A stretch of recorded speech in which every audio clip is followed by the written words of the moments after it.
It's a great day to be alive in Pittsburgh, PA, even if you don't have any power, I guess. Welcome into Kaboly+Mack. We are two of the few people in this greater South Hills area, or Allegheny County, as Joe DiNardo used to say, who do have power. And didn't know if we had internet there for a second, but I think we're up and running. Kaboom. Good morning. The kids are home from school because the roads are blocked and the power is out because there was, I swear, an F5 that ripped through our backyard last night. Yeah, it was quite interesting. I really appreciate the school district for texting Here, me, here we go. calling Here me, come the complaints. emailing me, putting it on Instagram, Twitter, Facebook. Hey, Am I no missing anything excuses. else? Leaving a message. I guess it's calling at like 5 o'clock in the morning. I I mean, think I think we got the idea. you got the message Yeah. loud and clear. Thanks to the Dan Heck team for sponsoring us. I've been assured that they still have power. HeckTeamHomes.com, HAECK, which means if you're looking to buy or sell a home in the Pittsburgh area, they are the people for you. Dan, Michelle, Jeremy, Corey, John, Keith, Heather, Mike, Tia, the whole team waiting to help you maybe get into your first home, maybe transition from your first home to your forever home, whatever it may be. You're just looking to upgrade, looking to change neighborhoods, whatever it might be. You're tired of living across the street from Kaboom. That's happened. Whatever it may be, you're looking to move, you're looking to buy or sell a home. HeckTeamHomes.com, HAECK, the Dan Heck team waiting for you. We thank them so much every single day for being the presenting sponsor of Kaboly+Mack. It is a mailbag day. If you have questions, then by all means, get them in on the thread below wherever you're watching this. If you're watching it on YouTube, right there in the comments. If you're watching it on X or on Facebook or wherever, in the comments below, we'll get to as many of them as we can. And leftovers from Kaboom's mailbag as well that he wrote for the Pat McAfee show late last night, early this morning as well. We might have not thought this through very well. How about people are still without internet and power? Now they can't watch us. And can't Well, call. luckily for us, I thought about that. And yes, a great many of our viewers and listeners are in the greater Allegheny County area. Again, as the great Joe DiNardo used to say. But many of them, as we know, are also displaced Yinzers or maybe Yinzers who never really even lived here, right?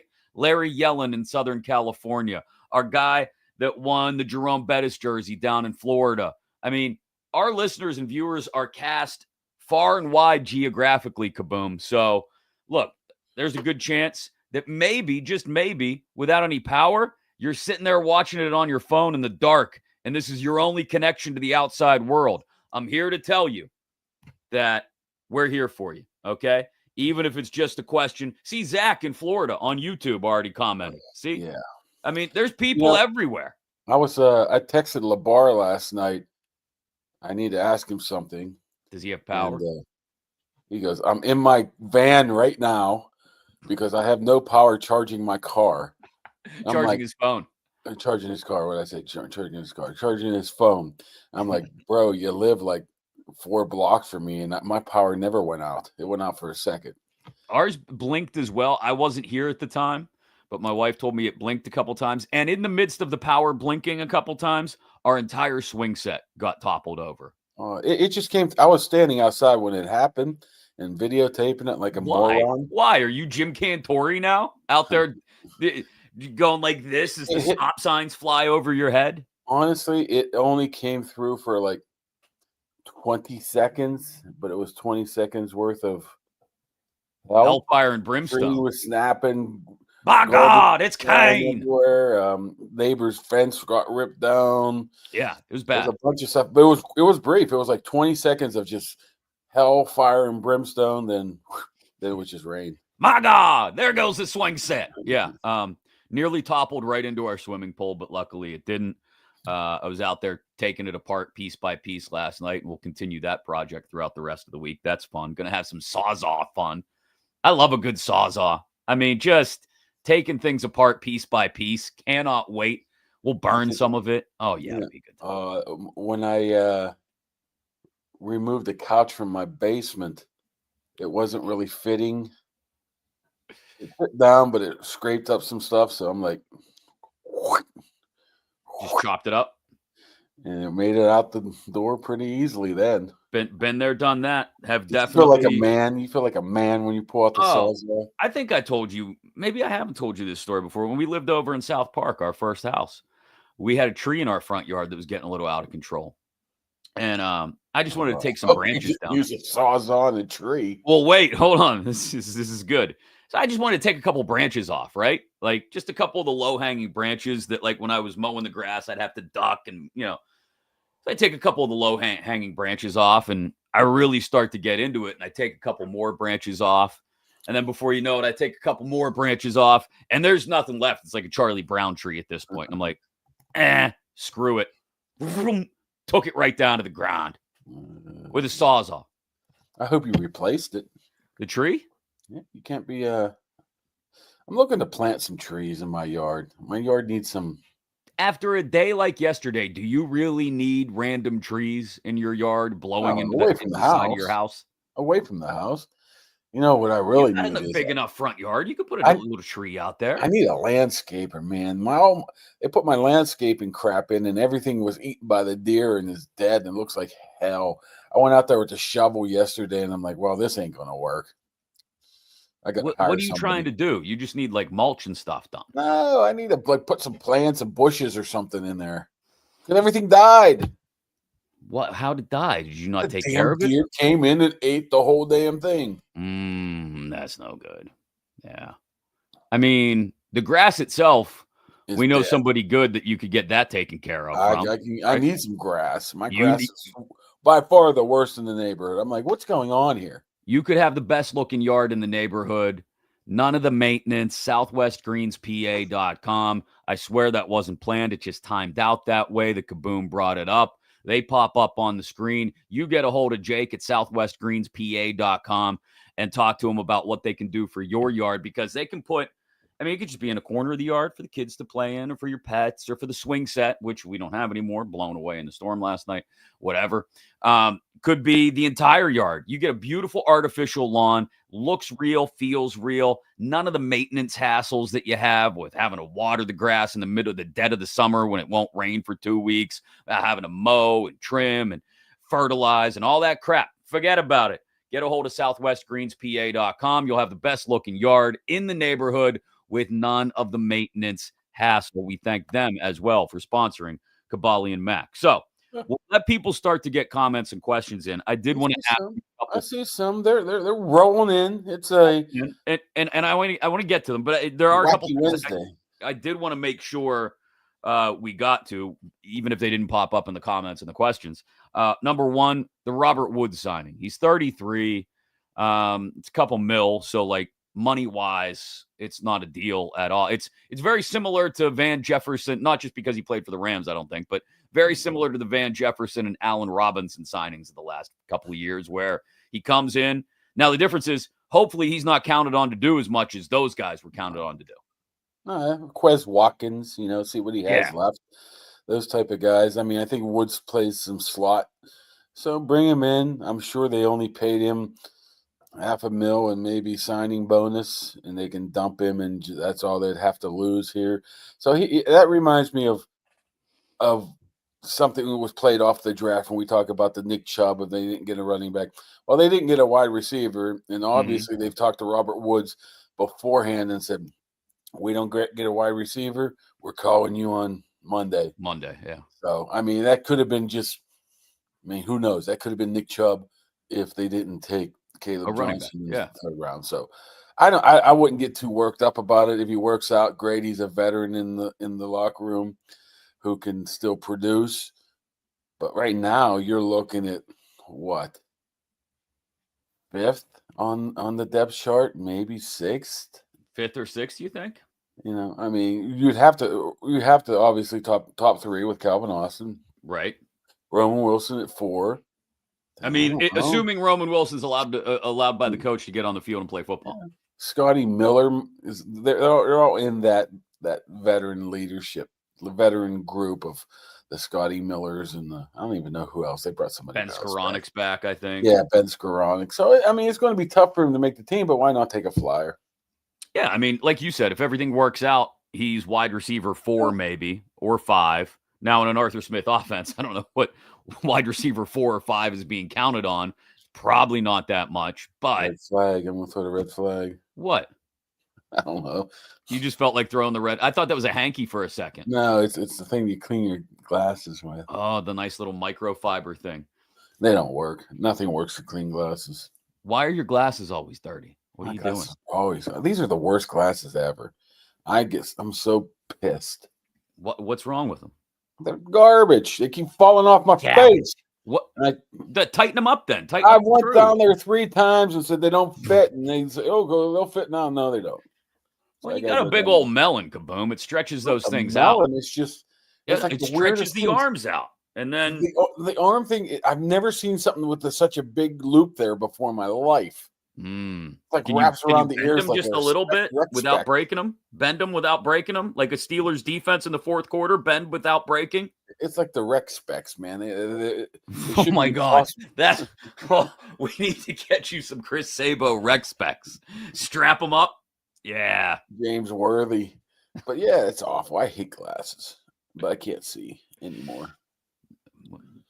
Okay, so Robert Woods. The other thing I wanted, the other couple things I wanted to mention, because I saw some of them in your mailbag, and I just noticed in just being alive and listening to different stuff yesterday that the expectations for Will Howard, I don't know why we do this in this town.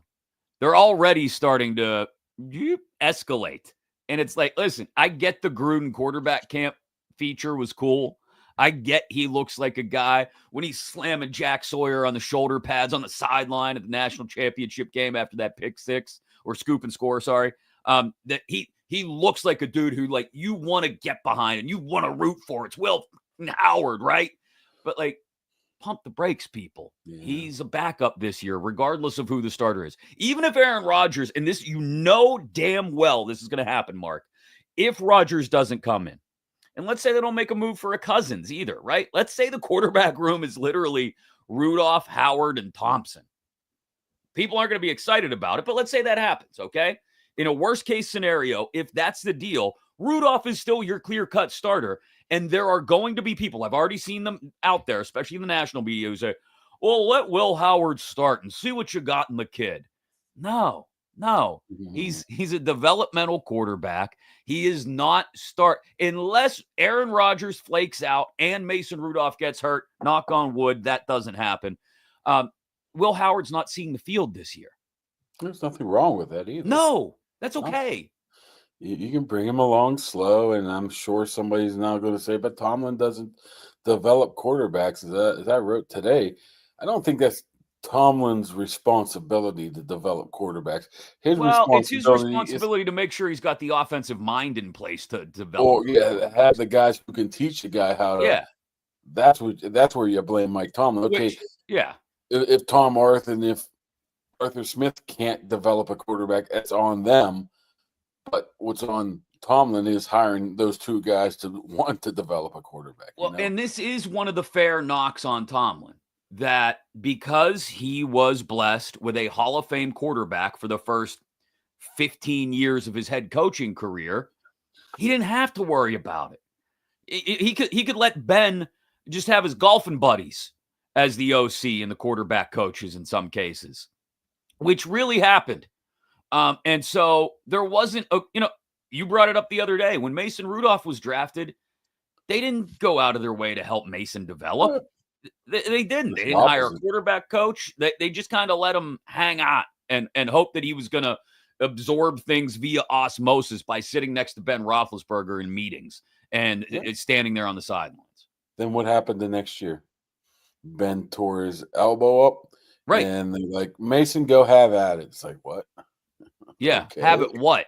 What am I doing here? Not that he didn't understand, but like they hadn't brought him along properly. And he still played pretty damn well, other than getting his face mask unscrewed and getting concussed and, being hit with his own helmet and all the other shit that happened that season. He still nearly had him in the playoffs and would have had him in the playoffs if they hadn't gone to Duck Hodges. Well, they would have had him in playoffs if they didn't lose to a terrible Jets team in which he got hurt. Right. So, look, whatever, 15. So in a world where Mason Rudolph gets a proper quarterback coach as soon as he comes into the league, we're talking about a different career, I think. And maybe he's been around long enough that I think we're talking about a different Mason Rudolph now, even than the one that was here a couple years ago. We'll see this year, or maybe we'll see it. Will Howard. I mean, what do you expect from him? If you're a 6th-round pick, 183 overall, and I listed a bunch today, man, they're not good. If somebody mentioned Zach Mettenberger, he was a 6th-round pick. They're not very good. That pretty much tells you where there's not too many Tom Brady's out there. You know, or is there Brock Purdy? I guess you would like to say that is out there. There's not many of them, so the expectations should not be high just based off of that. But if he's a career backup at 6th, man, I think it's a great pick. I mean, I don't absolutely. If he, like you said before, if he turns into Landry Jones and he's a career backup, that's pretty damn good for a 6th-round pick, right? And he's able to step in. There's always the potential of him growing into more than that. He had a solid, 4 games, 5 games, whatever it was at the end of the season, but the arm strength is not there. The accuracy is not there.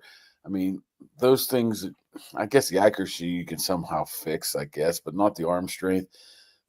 But you don't know the determination and the heart some guys have. Maybe he wills himself to be better than what his talent is, but let's not expect him to start. No. This year, next year. I mean, just let the guy go. But people are. I've already heard people doing this. It just pump the brakes on Will Howard. Again, I have come around to, and people give me crap all the time for being a Penn State guy, right? And they think I root against Pitt guys or Ohio State guys or whatever because I'm a Penn State guy. I don't. I want to see them do well. I wanted to see Kenny Pickett be the guy, but he wasn't. Okay, had nothing to do with him being from Pitt. Same thing goes with Will Howard. I want to see him develop in Pittsburgh and be a good quality backup quarterback and, be one of those guys where occasionally he's got to get a spot start or step in for a series or two, Landry Jones style. Hey, I want to see that happen. I want to root for this kid. It has nothing to do with where he went to college. But let's just pump the brakes on him being the next Tom frickin' Brady. Relax. Baby Ben. Seriously, right? I know. Stop. 65 or 70 guys go in the 6th round or later every single year. And what are the 3 or 4 names, the 3 names that people always come back to when you talk about 6th round or later? Tom Brady, you mentioned Brock Purdy, and here in Pittsburgh, people love to bring up AB because he was a 6th-round pick. Well, and AB fell because of other reasons, not because of his talent. Right, but regardless, people like to bring these things up, right? And that's fair. All of those guys. Brock Purdy's been to a Super Bowl. Tom Brady, the greatest quarterback of our generation. Antonio Brown, the best receiver of a generation. But those are the absolute 0.001% exceptions to the rule. You're talking about the last 25 years of drafts, guys taken in the 6th round or later, and those are 3 that immediately pop to mind amongst probably 750 people that have been taken in the 6th round or later in the last 25 years. I mean, Gardner Minshew was taken in the 6th. The guy that just got traded from the Patriots. Everybody. Joe Milton? Yeah, he was a 6th rounder. Yeah. Yeah, exactly. There were some guys that I've never even heard of before in college, let alone. Right. So if we come up with maybe a handful of guys, and I'm sure there are other 6th and 7th rounders that we're not thinking of right now, that if we went back and looked, we'd come up with. But let's say there's 5, 6, 7 guys over the last 25 years. I'll keep the last 25 years who have been taken in the 6th round or later who developed into quality NFL starters or better. Let's grant you that. That's a pretty liberal estimate, 7. That's still 1% of everybody taken in the 6th and 7th round or later over the last 25 years. So pump the brakes and let Will Howard develop slowly, hopefully. It seems like he's enthusiastic, though, which is good. One more thing I wanted to touch on because it's way too early to talk about it, but you knew it was going to happen. The 2026 mock drafts are out, Kaboom. I didn't even look. I've just glanced at a couple of them because I'm curious about, well, obviously, the quarterbacks. Because even if Rodgers comes in and is the Steelers quarterback for a season, and Mason is still here next year, and let's say Will Howard's not going to go anywhere, I don't think, you're still probably going to look to see what's available in the first round quarterback-wise. And I'll just give you 5 names. 5 names are being mentioned as possible first-round draft picks next year in the draft. You tell me if any of these guys interest you right now and how much you'll pay attention to them this fall. Arch Manning, obviously, in Texas, who has started all of 2 games at the collegiate level. Drew Aller, Penn State. Awesome season, except when it was that one throw. Lenoris Sellers at South Carolina. Garrett Nussmeier at LSU. Nico Iamaleava at UCLA. I'm not sold on any of those guys just quite yet as a franchise quarterback. I'm going to be curious to watch all of them if they're prospective first rounders, but there's a lot of holes in the game of, I would think, at least 3 or 4 of those guys. Yeah. I mean, I can't sit here and tell you I know much about Sellers from South Carolina or anything. He's a massive human being. So I would definitely. You want to talk about the baby Ben comps? They will come out for Lenoris. Yeah, I think this the only thing good about the mock drafts or the potential 2026 quarterback classes. Now you can take a look at them and pay a little bit more attention to them this fall because you're figuring that's the way they're going to go. I mean, they got 11 picks right now in the draft. 3, 4, 5, and 6. They got 2 of all each. Wait, 3, 4, 5, 6. Could move around a little bit. They got enough capital to move up, but I mean, you have to. There's so many things that have to happen. Out of these top 5, these 5 guys are going to have to play up to their potential and more to be still relevant come next year at this time. Then you're going to have to like a person. Is he going to fit in your system? You're going to be within range of being able to go get him there's so many variables to the situation that you can't say, I will take him, I will take him, I will take him. I think what you do is just watch them all and make your own thought or make your own decision on who might fit best for him in the summer. So or next year this time. I'm just not going to sit here and say Drew Aller is not going to fit with the Steelers or he's going to be number 1 or he's going to be a 4th round pick. Let's see what he does this year. Yeah, I guess my point is he could be a national championship quarterback. And hey, we saw what type of receivers he had last year. I don't know how much better they're going to be this year. To be honest, we'll see. I know they're working in the portal. Yeah, well, Torsia Jackson. I think I mispronounced your name, but whatever. She's right. Quinn Ewers was one of the top guys last year at this time. Exactly. So. Yeah, exactly. Gotta wait. You got to see how these guys play in the fall. Manning, like I said, 2 career starts. Aller, very solid more often than not, but can he rise to the moment? You would imagine that not all 5 of these guys are going to be top prospects come next year at this time, right? I tell you, Nussmeier is going to be just because of his dad, who his dad is. His dad is an offensive coach. He's working for Kellen Moore. I mean, you have to love Manning too for that reason alone. He's been groomed for something like this forever. But are you going to be even in position to be able to draft somebody too? I don't know. I've heard that too. Yeah, and I've heard some sketch things about Nussmeier, just the way he carries himself. I think there might be a little bit. Look, you talk about people want to put the entitlement thing on Shedeur Sanders and the way he acted, according to some folks in interviews and through the pre-draft process. I get the feeling from some people I've talked to, you may see something similar from Nussmeier. Hey, my dad's a coach. Hey, I know things. But again, to the point we're both making, we got to see how all these guys play out on the field this fall. But interesting that some people are talking about 5 different guys maybe as first-round caliber quarterbacks. Yeah, let's pump the brakes. Bookmark this and see if those are the same 5 guys we're talking about in 11 months. Yeah, that's a or good even thought. 9 months. I doubt all of them are going to be there. Now you got to feel bad for Quinn Ewers too. If he stayed in college, he'd be a much richer man, making more money. Yeah. I mean, his NIL deal was like $4 million, and now he's making $4 million over 3 years, 4 years. Yeah, less than that probably. That's considering his cabin in some of the the hunting trips that look like he went on. Something Oh, he'll tells be me fine, I think. something tells me the Ewers family is Doing pretty all okay. right. Yeah. They got a goddamn T-Rex on the wall. They'll be fine. They got a T-Rex on the wall. They're all good. So there's some other stuff we could talk about too, but let's start to roll through the mailbag first, though. I want to thank our good friends at Impact HVAC. Impact HVAC PGH on Facebook, or give them a call, 412-297-1852. Tony and the guys, look, it's going to start to warm up. There will be issues possibly with your AC, or maybe you just want to get it looked at, maintain it, get it tuned up before it starts to heat up. That's a great idea too. Give them a call, 412-297-1852. Impact HVAC PGH on Facebook, and they will be happy to come on out and take a look at things for you and make sure you're all set up for the summer. And then once you get in that routine with the guys, you bring them back out in the fall before you got to turn the furnace back on.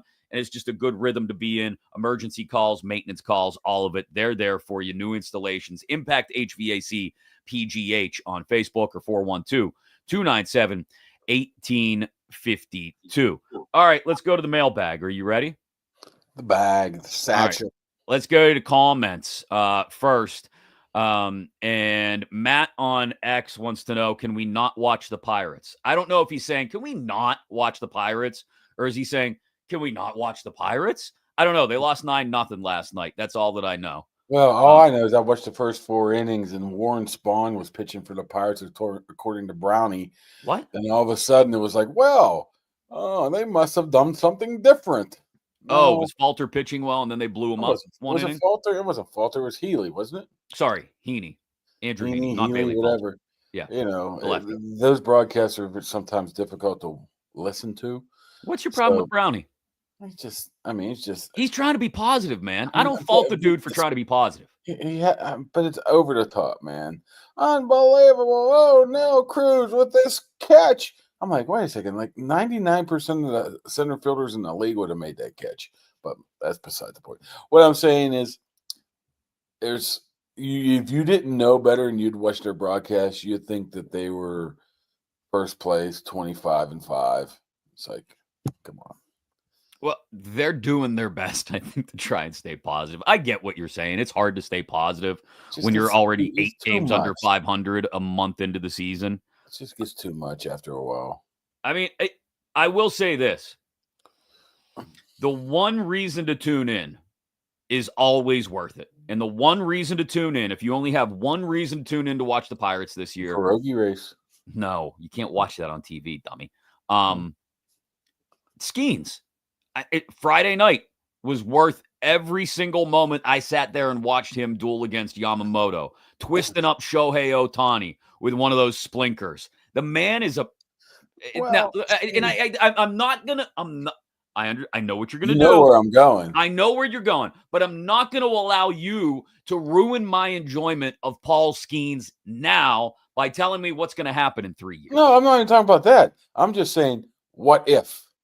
Man, all you had to do is spend a couple bucks this year to give the man some help, and maybe you wouldn't be in the position where you're at. That's where I'm at.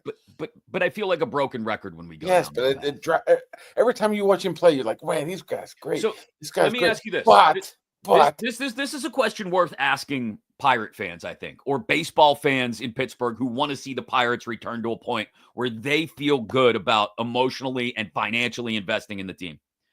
Would you be willing to give up a year of Skeens' prime in order to get a salary cap and salary floor installed in Major League Baseball? In other words, a year-long work stoppage. I'm not saying that's going to happen. I'm not saying it's even a possibility yet. But if that's what it took, remember, right before Sidney Crosby came into the league, as Penguin fans, we said, hey, and we didn't even know at that point what the hell was coming down the pike.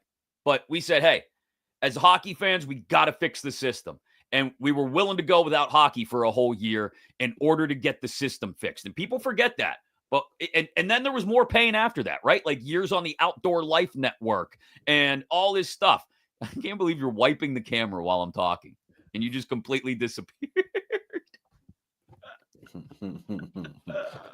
Well, you're on some kind of rant, and I needed to slow you down a little bit. I was just starting to get wound up and going, and you slowed me down. Thank you. I would have run right off the road. Everybody else is thanking me too. Yeah. Off. But like sometimes you got to pay would you be willing to pay a price of you miss an entire year of Skeen's prime in order to get a salary cap and salary floor and make the game more financially competitive? I mean, you think you would lose a year? Or I'm not saying you would. I'm saying you if that happened, would it be worth it? Because if they really want to go after a hard cap and floor system and go after it, it's going to be a knockdown, drag out kind of fight. I don't like to talk about things that's not going to happen, so I won't talk about me. Like, you have a better chance of me running that marathon on Sunday than there be a salary cap in the Major League Baseball. Okay. Or a salary floor for that mind. So, I mean, I hear so many people talk about 5-year plans, 6 years. What are you talking about? It's like I've been a 45-year plan that has failed. You get to a point where it just gets tiresome of watching the same garbage out there.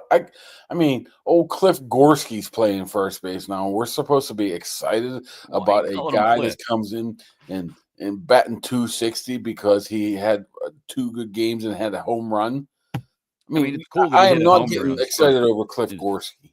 Matt Gorski. Stop being rude. Get the guy's name right. No, Cliff. I told you who Cliff Gorski is, so I'm calling him Cliff. I mean, it's cool the guy hit a homer in his first major league. Well, what I'm saying is I shouldn't have to go down there and watch Cliff Gorski. Matt Gorski. Or Exxon Valdez. I shouldn't have to watch those guys. I mean, didn't Exxon Valdez walk off the other night or something, or a big home run? I don't really care. All you had to do was spend a little bit of cash, get a player or two. I agree with that. Then I agree with that. You might be in that range where you're still a viable option of a wild card. Now you just third worst team in the league. Yeah. Again. Okay. Well, thanks for bringing the mood down, but I guess we had to since Matt asked about the Pirates. And yeah, we have no problem with you watching the Pirates, Matt. As Mark just mentioned, he watched the first 4 innings last night. Had no problem with it.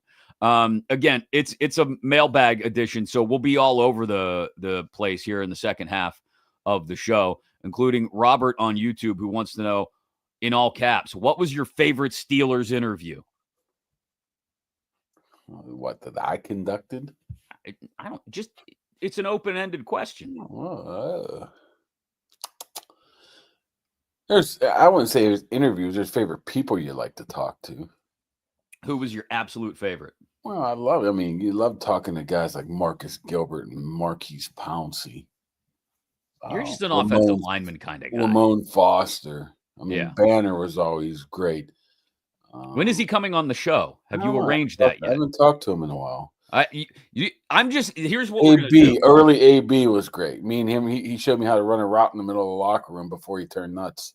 Really? Yeah, it was kind of interesting. This was probably, who knows when that was. I mean, Ben wasn't interesting. He was boring. I don't know. Always talking to Casey Hampton was a hoot. Big snack. I go left or I go right. Man, my job ain't hard. I go left or I go right. No, it'd be like, shit.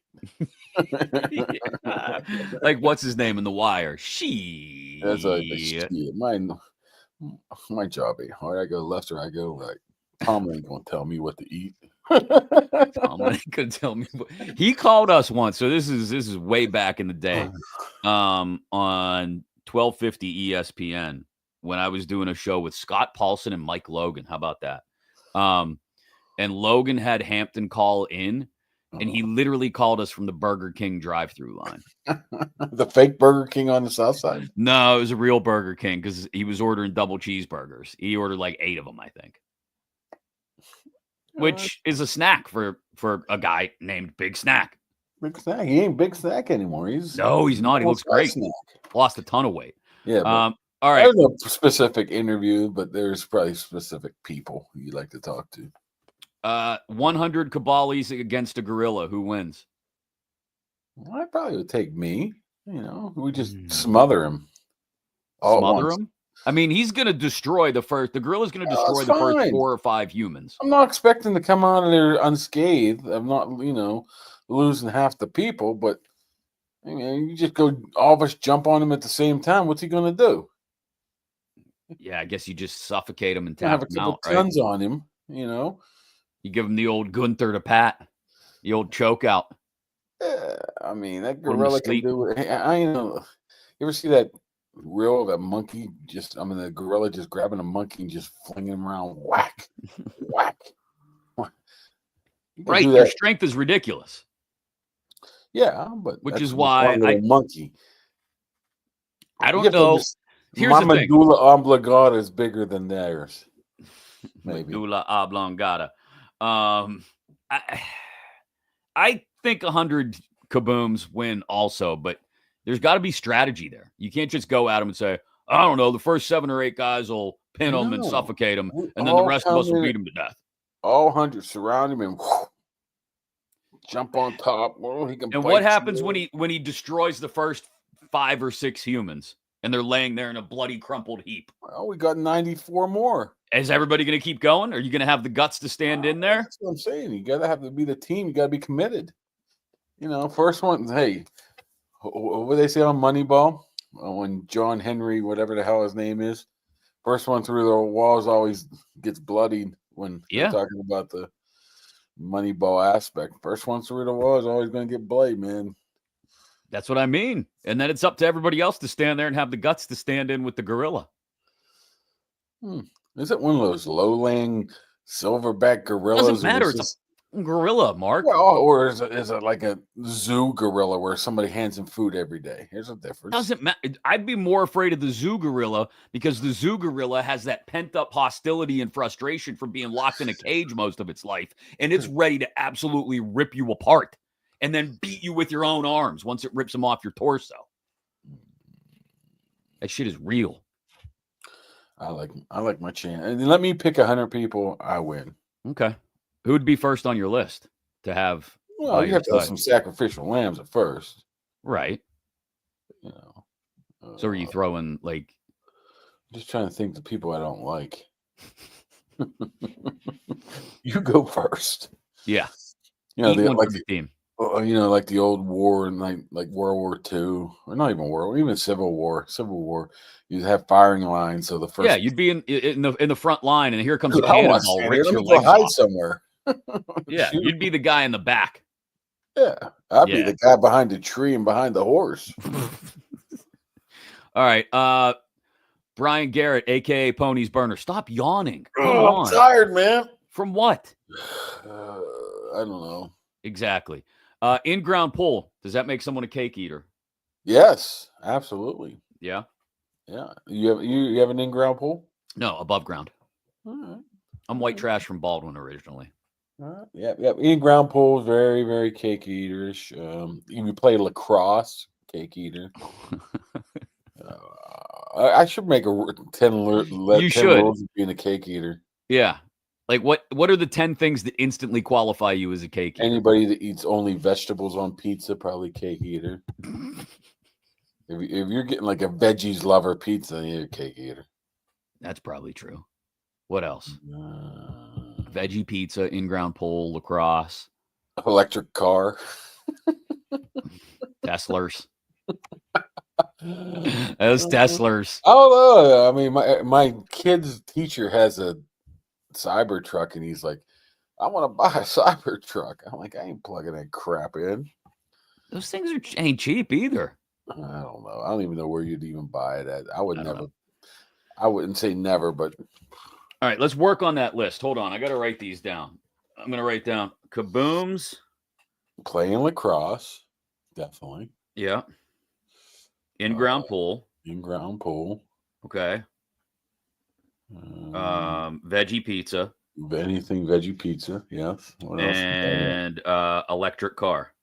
Definitely electric car. Kabooms, things that make you a cake eater. There has to be. I mean, I have to think of some more. Any sort of like one of those Starbucks drinks that they're like 18. Any Starbucks drink? Well, like the $18 pinkety dinkety things. Oh, my daughter gets those all the time. Yes. Pinkety dinkety Starbucks drink. Yes. That makes you a cake eater, right? Well, another one. If you shop at like Whole Foods or something like that, there's another one. Okay, shopping at Whole Foods. Yeah. All right. What else? We got 6 already. What else makes people a cake eater? Hmm. You want to work on this list? Yeah, I mean that's just off the top of my head right now. Okay. I'm sure I'm forgetting some. There you go. There's your social media content for this afternoon. I'll get that up. Your face, the list of someone eating cake. We've got content for the day. Robert wants to know if you've ever thought of writing a book on the Steelers. Absolutely not.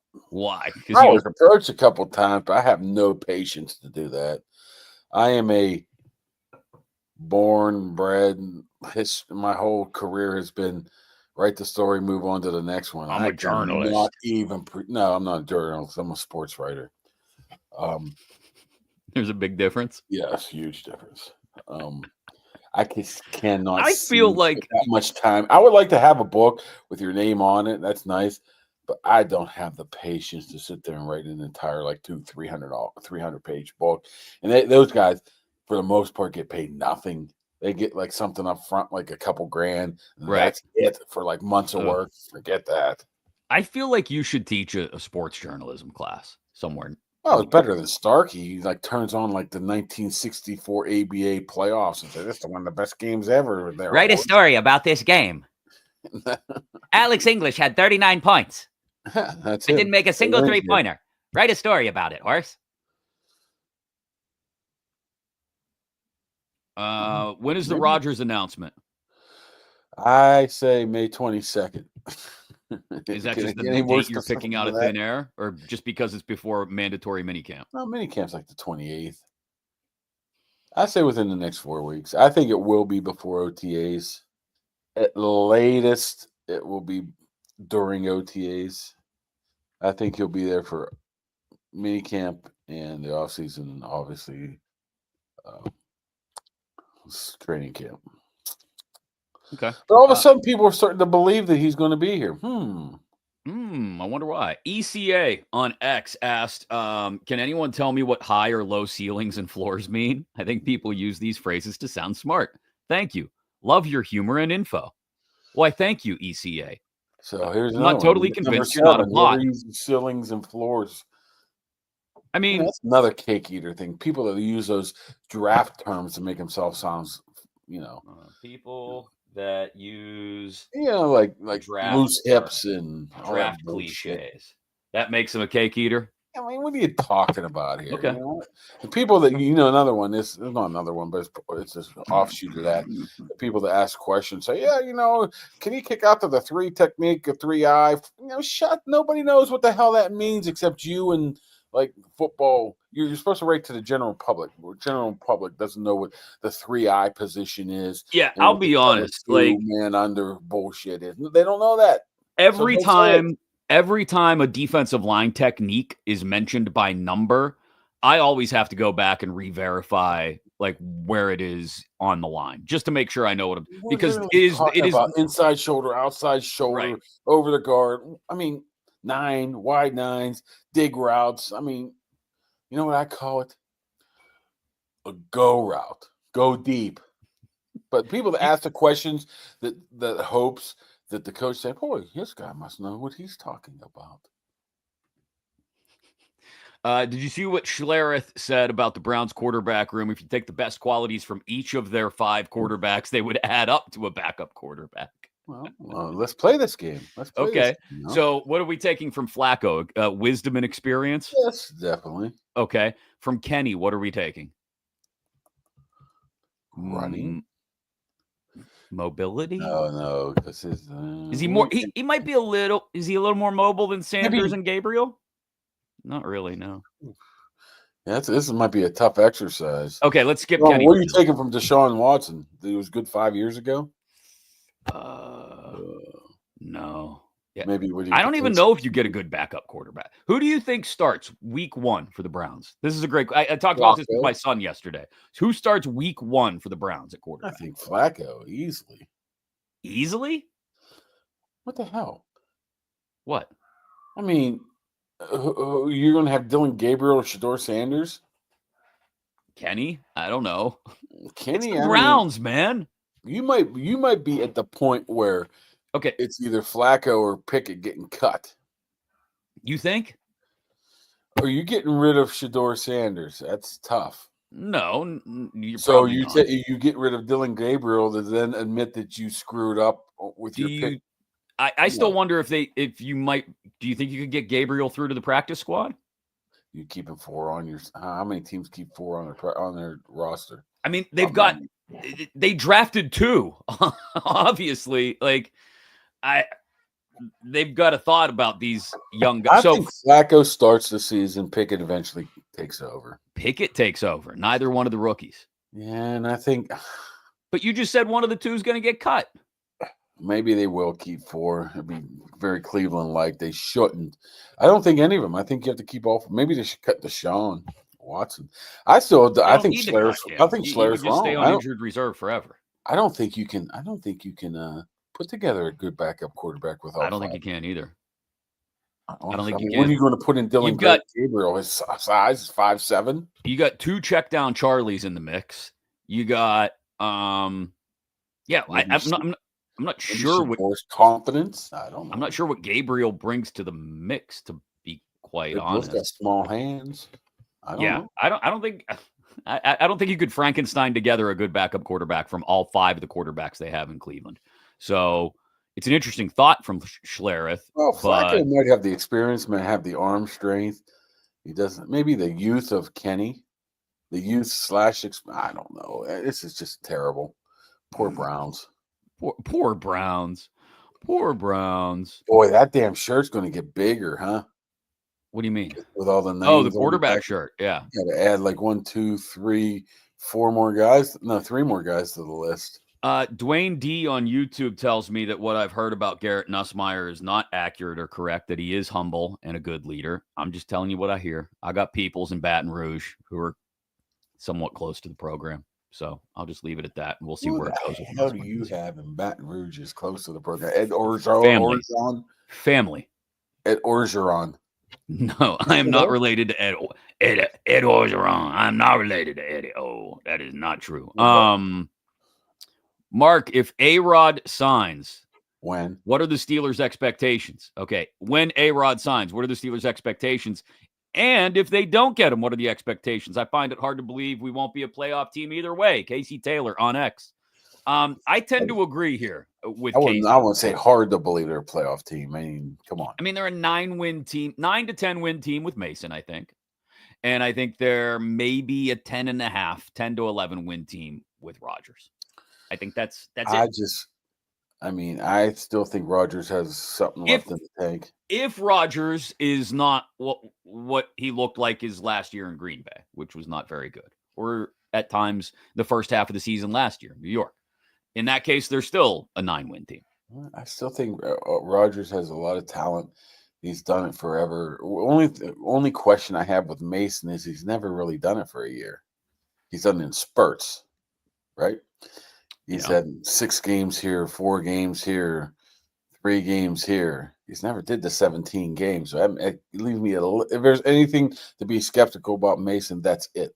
Can he produce like he did over the last 3 games of 2 years ago over 17 games? I don't know that. I don't think anybody knows that. So my opinion anyway, I think Mason can hit what for him is his peak, which is like you talk about those, 3 games, that 3-game peak that we saw a couple years ago. I think we can see that from him more often in this offense, especially than we can see Rodgers peak in this offense or in any offense for that matter. Like, I think Rodgers is going to give you a great game or 2, right? And then regress back to being a 41-year-old quarterback for a few weeks at a time. And then a great game or 2 and regress back. And so I think just on Rodgers' natural ability, despite the fact that he's older now and can't do things as he was able to do 5 years ago, 6 years ago, he's still going to win you 6 games just based on the fact that he's Aaron Rodgers. And then another 3 or 4 games based on him elevating everyone around him because he knows what to do at this point in his career. And he just picks apart the defense while he's standing at the line. Mason, I think, is more liable to give you consistent effort over 17 games. Will he have 2 or 3 clunkers in there? I think that's likely. But the person who asked about floors and ceilings earlier, like, I think Rodgers is obviously a higher ceiling than Mason. I think Mason, his floor is probably not as low. If Rodgers really tanks, if the age totally catches up with him, if he doesn't recover fully from the Achilles, that could still be an issue. Then, yeah, I mean, you could be a 7-win team with Rodgers at quarterback. I'm willing to take that chance. Hmm. I think they're willing to take that chance too. I mean, let's not kid ourselves. They are thinking they can win now, and for the most part, it looks like they can win now if they get above average quarterback play. Why can't they? Why can't they be one of those teams? I mean, it can go either way, of course, but I would like to see what Aaron Rodgers can do. I mean, but there's not really any much history of a guy coming near the end of his career and leading them to the championship. But what do we have? Right. Close to maybe Favre. Favre got to an NFC championship game, They right? decided to kill him. But I think they put together a very good roster right now. Much better roster than they had last year. But they need that quarterback play to bring it all together. Oops. Here we go with the Will Howard stuff. Nate, who we love, he comments on YouTube and watches all the time. Kaboom, how high are they on Will Howard? Steeler DNA. I love that phrase becoming a thing. If they're Big body QB, shows he can win with some weapons, and we have some. If they were extremely high on Will Howard, they wouldn't have waited till pick 183. Okay. Great value. Let's take a shot on him. That's where they're at, right? Let's see what he can do. I mean, I think they weren't interested in taking the quarterback at anywhere near the top first or 2 days. They just were surprised Will Howard was there at 183. I think they were more looking at expecting a guy like Riley Leonard was going to be there, and they would have been able to take him. I mean, I don't know. I mean, I don't think you can say they're high on anybody who's a 6th-round pick. Because if they would have drafted him earlier. Right, yeah. Oh, this is a good question. What was he, the 7th quarterback taken? 6th, 7th? 6th, maybe? I think. 6th? Anyway, this is a good point from Brian Garrett, a.k.a. Pony's Burner. Cake eater status, imported beers. Drinking imported beers, does that make you a cake eater? I'll tell you what makes you I say no, by the way. Well, this is together here, and people have heard me say this before. People that eat sushi and drink wine are cake eaters. They just do that. You have to do the two things together, or either one separately makes you a cake eater? Let me have some cab. Yeah, shut up. You don't like that.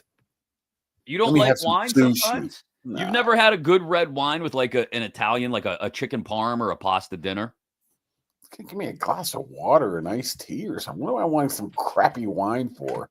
Because it tastes good. It's a good accent taste to what you're eating. That's how it works. Tell me some of your garbage beer that you drink is like, boy, this is really tasty. No, sometimes when it's hot out, I just like a good cheap light beer.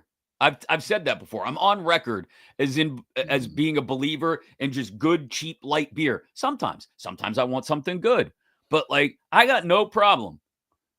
If I got a Natty Light in the back of the fridge out in the garage, you're going to say it tastes good. If it's cold and it's light beer, it tastes like cold light beer. It's cold light beer on a hot summer day. It doesn't matter if it's icy light, if it's Natty, if it's Miller, if it's Bud, if it's whatever. You like to have like a nice glass of iced tea over some crappy Miller Light. What kind of iced tea do you drink? The unsweetened stuff, or does yours have to be packed with sugar? No, I hate that sweet tea's awful. I just use the old tea bags in the tea bag maker. No way. I'm a tea bagger.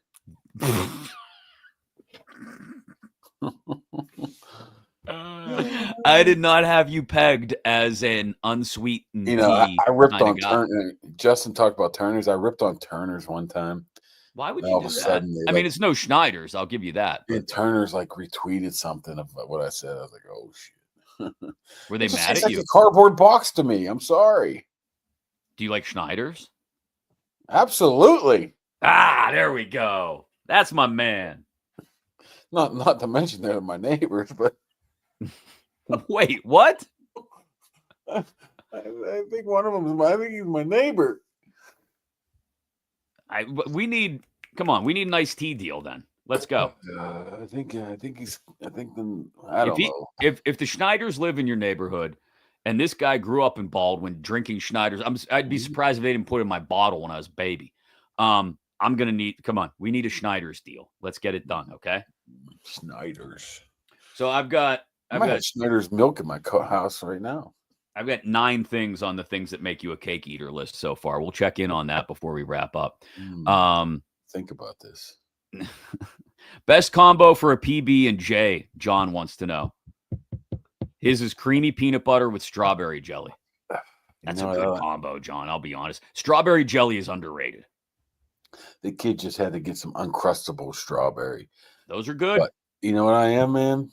I used to love this Jif. Uncrustables for cake eaters? Yeah. They're kids. They're kid meals. I used to like this Jif, like low calorie something, crunchy. It wasn't really calorie or whatever, but it just had a good taste, but they discontinued it. So I just go with the Aldi brand peanut butter. I don't really care, but I am a big fan of the peanut butter and banana sandwich. Really? I don't think I've ever tried that. That was an Elvis thing, wasn't it? Yeah, the banana gives it a little bit of sweetness, and with the peanut butter, tons of vitamin K. The hell are you talking about? I don't know what type of vitamins are in. Potassium. So try the peanut butter, and I don't like crunchy peanut butter though. No crunchy peanut butter. Whatever. I might as well just smash up some peanuts and put them between 2 slices of bread. I don't like the peanuts that are like. Did you ever try to stir it up?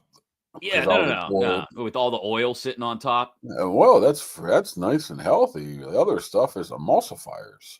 No, like here's the thing too with crunchy peanut butter, you're not spreading that easily on bread. It just rips the bread to pieces. Like, what are we doing here? I want peanut butter, not peanut chunks. You know what I'm saying? I'm a chunky peanut guy too, but I'll take it anyway. Whatever this cheaper one is. Nate's calling you out for young quarterbacks they didn't take. He said, "Thank goodness they didn't take Riley Leonard." I agree with Nate. Hey, me. You're acting like I had a choice here. It was your call in the mock draft last week. And I said they were interested in who went 3 picks after Will Howard. Riley Leonard. There you go. So they weren't interested. They took Will Howard. Well, Will Howard, they weren't expecting to be there. Justin says, I think they would have taken Milroe in the 3rd. Do you agree? They would see that they needed a running back there, I think. Yeah. Although if Caleb doesn't fall to them at 83, maybe they look at the rest of the running backs and say, let's jump on the quarterback here. If Milroe had been there. I think the Milroe would have came into play if they still had the 2nd round pick. Yeah. You could have grabbed your Milroe. I think he'll do all right in Seattle. I mean, he's lucky. He doesn't have to start right away. He can get up to speed. And then the second Darnold falls on his face, they could take over from there. And I think that's a good spot for him. Although, I don't know. We'll see. I mean, Brian Garrett might get number 10 there. Some people that dye their hair. People that dye their hair? Just for men. Well, no, he said hair gel for men. Oh, I thought he meant. No, he means like putting gel in your hair, styling it. Gel in it, or just be everywhere. So not cake eater maybe qualification. He always rip on Yoey for dyeing his beard. I'm like, dude, in like 6 hours it's going to be growing out. So why are you doing that? I wouldn't. I'd be a receiving votes. We will have to get Yoey on, by the way, once he's done with his commitments in Florida. And he's covering the Panthers Lightning series. That's great. Well, no, he's busy. I want to get him on to talk about Sullivan and what happened. There's nobody in Florida from that organization that covers. All right, stop fighting basketball. Stop fighting. They don't cover any Florida teams. Stop fighting your personal battles on the show. No playoffs. I'm just telling the truth. Shots fired. Well, Yoey has to go down there. Well, I'm not poor Yoey. He gets to go to Florida, but then you have to see Tampa and Florida play. I mean, it's good. It's been a great series. Yeah, it's been wild. You don't know because you don't watch. You don't watch anything but football and wrestling. It's like watching No, my kid always turns it on. Turns on what? This dance mom stuff is driving me What? nuts. Dance moms. I'm like, why do you, I guarantee if I go upstairs right now, that dance mom's on. Is that the one with the lady from Penn Hills? The crazy lady from Penn Hills? It's there's so many questions, man. Why are the mothers all dressed up and like in class? I'm like, well, nobody even wants to answer that for me. Nobody can, maybe. And I just go up there, I see it on. I'm like, either shut it off or I just come downstairs. Oh, Justin. Let me tell you, Justin, what Kaboom thinks of the NBA playoffs. I brought up the whole Giannis, Mr. Halliburton confrontation at the end of last night's game. And Kaboly's response was, I don't watch those stinking NBA playoffs. No, I think the exact quote was, I don't give a shit about the Pacers and the Bucks. Oh, so you're really, I ain't watching no Pacers and Bucks. Sorry. That's the exact quote. You're lucky I knew what teams we were talking about by just saying I said Giannis and Halliburton. You had to know what teams they were by default. I bet you some of the people that's watching this right now don't know Tyrese Halliburton. Oh my God. Anyway, this brings up an interesting question. You used to cover high school sports way back in the day, right? Oh, no. And I have to think you saw some crazy parents confront people. Yeah, like me. Really? I took a picture. A kid was, I don't even know who it was. I was taking pictures because he had to do everything back in the day. Take pictures, lay out, write the story, everything. I took a picture of a kid in left field as he was charging the ball. The ball hit him right in the nose, and he was come off like this, and there was blood everywhere. She flipped out on me. I embarrassed a kid, blah, blah, blah. You embarrassed him by I taking a picture? I thought it was a pretty doggone good picture. Did it run? Yeah, absolutely. I have to say so, and so absolutely did it run. Oh man, back in get Yoey on here to talk about the old Daily News days about how he wrote the story about Thomas Jefferson and Elizabeth Ford, and the EF coach called Thomas Jefferson coaches bunch of, what do you call them? Butt buddies. So in the headline, I put butt buddies, big like war font, like 200 butt buddies. How'd that go over at EF? Well, EF had to call and apologize because the coach called the other coach butt buddies. I love that Yoey ran with it. If you Google butt buddies and Thomas Jefferson, the story pops up. Oh, no, I'm doing that right now because I need to see this story. No, it didn't come up. It didn't? No. I'm sure I can find it in a second. I'm sure you can. You're much better at Google searches than I am. People are talking about Milroe now. If the Steelers had drafted him, he would have flipped the table, Dwayne says. Can chuck a ball downfield and run like a running back, but everything else stinks. Brian Garrett says they threw that lady from Dance Moms in jail. Wasn't aware. Justin's a huge Pacers fan and says that game was wild. Of course, he's happy because Halliburton hit the game-winning shot at the end. He also says that you're rude, Kaboom. Why am I rude? I don't know. I mean, you would admit that sometimes you can be a bit surly, right? Not as surly as what I'm sending you right now. All right. I can't wait to see the butt buddy story. Thank you. Any other questions from your mailbag that we want to address? I know what I wanted to bring up before we wrap up the show. You, after fielding everybody else's questions yesterday, were asking one of your own on social media. Is a monster truck rally a good event for an 8-year-old boy? No. And what is it with a $25 service fee on per ticket? I'll answer these questions in reverse order. That's just the price of doing business these days. Not when I used to go to the Poison concert in the late 90s. Like $8 half the time. I just walked into Star Lake and they just didn't even know. Talk dirty. Yeah, you went to the Syria Mosque to see Poison in 1989. We would go to Poison every year and just either listen to it out in the parking lot or just walk in halfway through. Talk dirty to me. Brett Michaels still usually comes through every single summer. Get him on the program. We should get him on the program. That's a good call. We're doing a lot of guest farming the last few days, by the way. We will have a guest on Monday, very well-known guest in his field, like top of the line guest in his field. He has stuff to do with. We'll give you a little hint, little football related, baseball related, wrestling related. Interesting story, local guy. to. We like to throw the local guy in there. Yeah. So that should be interesting on Monday. But we're talking to a lot of different people about coming on the show, and those that actually answer our texts will usually get on. People. I mean, it's not just like, hey, let's talk to Isaac Sayamalu. We're going a little outside the box. I mean, if Sayamalu wants to come on, that's cool. No, Sayamalu. There's a scary individual. Isaac, got a minute? No. Got 30 seconds. Okay. All right, I'll be quick. Yes, sir. I'll answer the second half of your two questions, or the first half second. Is a monster truck rally a good event for an 8-year-old boy? Hell yes. Why wouldn't it be? Well, here's another one I should have asked.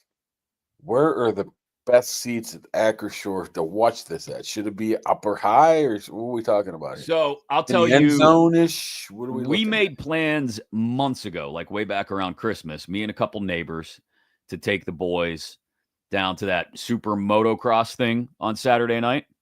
And we were literally last row of Heinz Field. I'll never call it Acrisure Stadium. Last row up in the 500s. And the view was excellent. Now, the one thing I will say is you can't identify the bikes as easily because you couldn't necessarily see the numbers from that high up, but you still got to see the whole track and watch the race. And you got an overview of it, right? It was really good. Froze my ass off, but it was really good. I would think with monster trucks, you'd want to be somewhere up in the second level so you can see the whole thing. And it's not as hard to identify the trucks as it is dirt bikes. I think you'd be good up in the 500s. I don't think I've ever been to Heinz Field. As a fan? I've probably been to hundreds of games there, but never been in a stadium. You've never been in the stands themselves? No, I don't. Never? So.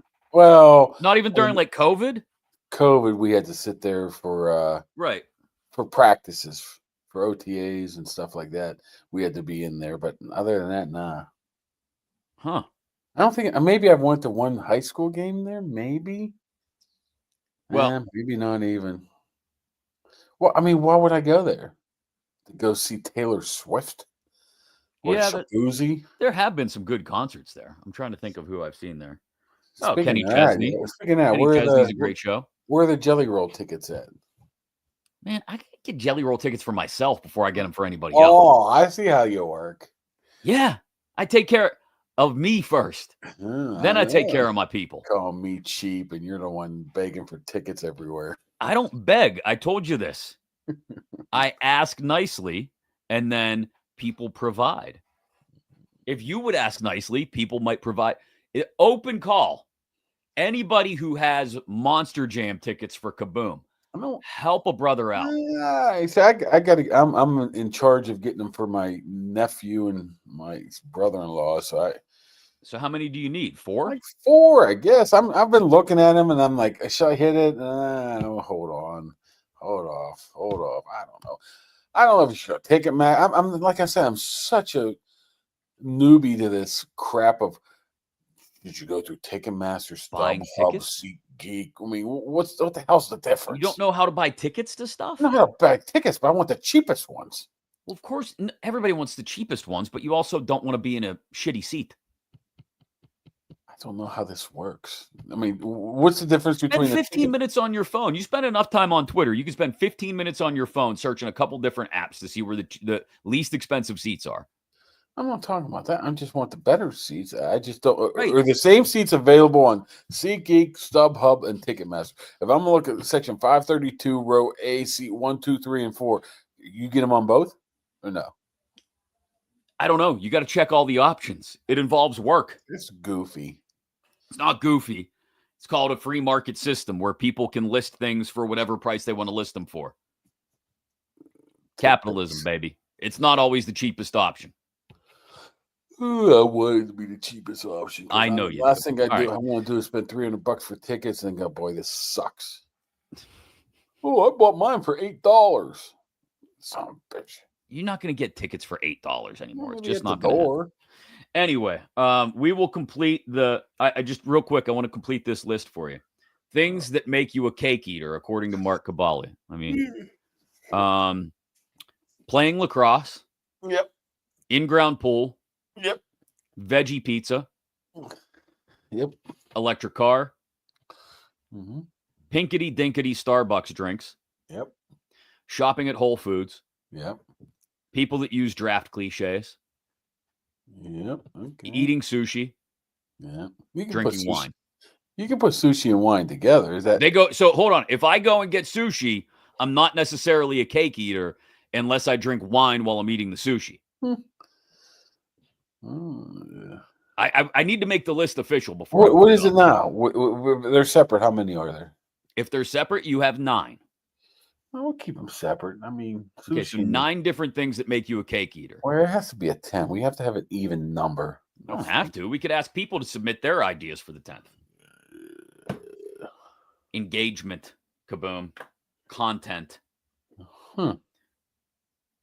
Sound good? I mean, if you cook the sushi, it's freaking good. It's called fish. Fish sandwich. Fish sandwich. Well, okay, real quick. Totally overlooking something, but you are. You'll think of it though, and maybe we'll add it to the list later. Okay? Does that sound good? Here's one. If you live in Peters Township, there you go. Wow. I always told Yoey that, so that's why I said that. What if you live in that part of Peters Township that's more like Finleyville, like Venetia? That's where Yoey grew up at. Right. So that's not. But he always claimed he said was from Peters Township. I said you grew up in the armpit of freaking Peters Township. Right. I mean, that's what amounts to the armpit of Peters. He would get so mad when I said that. Penn State fans is a good one. Not all Penn State fans are cake eaters. Come on. Not all of us. Are you adding that to the list or not? No. Oh, this is a good one. Torsha. The 10th would be calling Heinz Field Acrisure Stadium. Is that cake eater activity? Using the term Acrisure Stadium? You know, it was very cake. It's not cake eater. No. People that call, hey, I'm going to the Berg. Who calls it the Berg? Nobody. Nobody, except, if you're, what's his name on, what movie was that? I don't know. Julian and Gary Bertier. I'm going to head down the Berg. When do they say what? They say that in... No, they don't. Remember the Titans? He was going to go down to the Berg. His mother wouldn't let him because he had to go to church with her. Hey, but that wasn't a reference to Pittsburgh. No, but I'm just saying. Big J, Julian said, yeah, we're going to go down. No, Jerry told his mom, we're going down to the Berg. No, you're not. So you're saying using the phrase Acrisure Stadium is not cake eater activity? It's not. You're going to give it a pass? Top 10. It's not my top 10. Not in your top 10. But living in Peters Township is? Well, Peters Township, Upper St. Clair. Well, now you're getting the Peters Township. The Peters Township was just to make Yoey mad. So, well, it's going to go on the list with brackets that says Josh Yoey.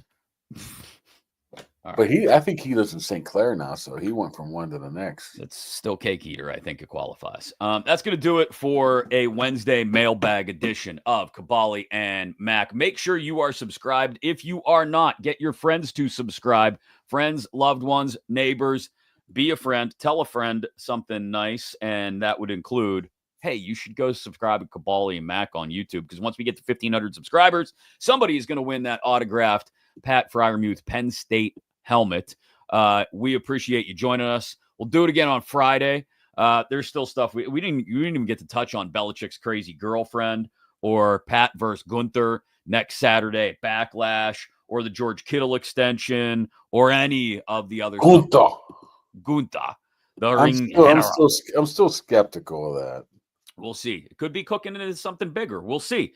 Sure We'll get into all that on Friday. Plenty more to talk about every single day. Make sure you're subscribed and following Kaboly+Mack. We appreciate your support. Thanks again to Heck Team Homes and the Dan Heck team